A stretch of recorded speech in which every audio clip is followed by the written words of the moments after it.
हर इंसान को कभी न कभी कठिनाइयों से गुजरना ही पड़ता है। इतना सुखमय कोई इंसान आज धरती पर आज तक नहीं बना जिसे कभी दुख न मिला हो। किसी इंसान को दर्द देना इतना आसान होता है जितना समुद्र में पत्थर फेंकना। अगर पानी में आप पत्थर फेंक रहे हैं, एकदम उसी समान होता है किसी को दर्द देना।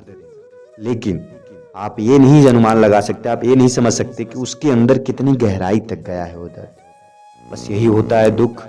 हम किसी किसी को अपने चंद बातों से इतना परेशान कर देते हैं कि हमें तो समझ में नहीं आता कि हमने क्या कहा, मगर सामने वाला बहुत परेशान होता है हमारी बातों को लेकर, बहुत दुख होता है उसको। तो थोड़ा सा हमें संभल के रहना चाहिए, क्योंकि हमसे किसी को दर्द हो ये हमसे नहीं देखा जाता। मुझे भी पता है कि तुमको, अगर तुम्हारी वजह से किसी और को दर्द होता है तो तुम्हें बहुत दर्द होता है। तुम सोचते हो कि तुम्हारी वजह से किसी और को दर्द ना हो, तुम पूरी दुनिया का दर्द सह सकते हो, तुम्हारे अंदर इतनी शक्ति है।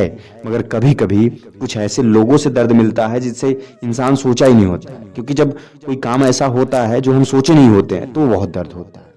कुछ ऐसे काम हो जाएं जिन्हें हम सोचे हों तो कोई दिक्कत नहीं, अगर हम जानते हैं कि सामने वाला हमें नजरअंदाज कर रहा है, हमें धोखा दे रहा है तो ठीक है।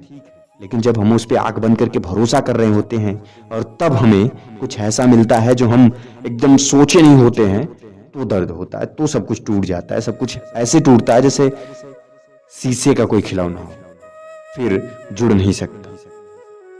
जिंदगी में मंजिलें तो मिल जाती हैं, लेकिन वो लोग नहीं मिलते जिन्हें दिल से हम निकाल देते हैं। जब एक बार कोई मन से उतर गया, दिल से उतर गया, तो फिर उसकी जगह दोबारा कभी नहीं बन सकती। इसलिए हमें भी संभल के रहना चाहिए किसी और के लिए। और सामने वाला तो जो कर रहा है करेगा ही, लेकिन हमें अपनी पहचान, अपने सम्मान को बचा के रखना चाहिए। जब हम किसी सामने वाले को ट्रीट कर रहे हो, किसी सामने वाले को अपना सब कुछ दे रहे हो, तो इसी प्रकार दें ताकि हमारी जो पहचान है उसके अंदर हमेशा सम्मान की बनी रहे। हमारे लिए वो कभी ऐसा ना सोचे कि हमने उसके साथ बुरा किया है। जब हमारे बचपन में जो आंसू निकल जाते थे, छोटे छोटे थे हम जब बचपन में, तो वो आंसू किसी कीमत की नहीं थी। मतलब निकल गया, हो गया, फिर से हमारे अंदर वही फीलिंग, वही खुशी आती थी। लेकिन अब जो आंसू निकलते हैं, या तो निकलते ही नहीं या तो निकलते हैं तो इतना इतना वजन हल्का कर जाते हैं, जैसे लगता है कि मानो सर पर से किसी ने पहाड़ उतार के नीचे रख दिया हो। वैसे आंसुओं की बहुत वजन तो नहीं होता, आंसू बहुत वेट के तो नहीं होते, लेकिन जब हमारे अंदर से निकलता है तो बहुत बड़ा दर्द हमारे सीने से बाहर होता है।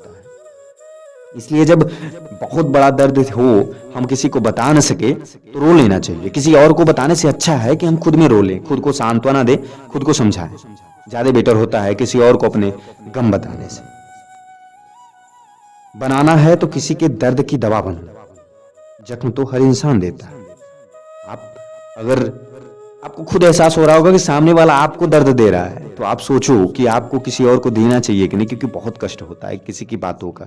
जितना दर्द हमें चोट से नहीं लगता ना, उससे ज्यादा दर्द लगता है किसी की बातें सुनकर। तो इसलिए हम चाहते हैं कि आप भी कुछ इस प्रकार बनिए कि सामने वाले को आपसे कोई कष्ट ना हो। आप हमेशा इस बात का ध्यान रखें और अपनी लाइफ को एंजॉय करें, चाहे जिस भी परिस्थिति में हो, जैसे भी हो, झेलें, इस दुनिया से खेलें, इस जिंदगी से खेलिए, फिर सब कुछ ठीक लगेगा। अगर कुछ नुकसान हो रहा है तो उसे भी खेलना है आपको, अगर कुछ सही हो रहा है उसे भी खेलना है, एंजॉय करना है। ऐसा नहीं कि कुछ लेकर के बैठ जाएं कि अरे ऐसा क्यों हो गया। होना ही है, सुख दुख दोनों आने वाला है। कभी सुख है तो कभी दुख है।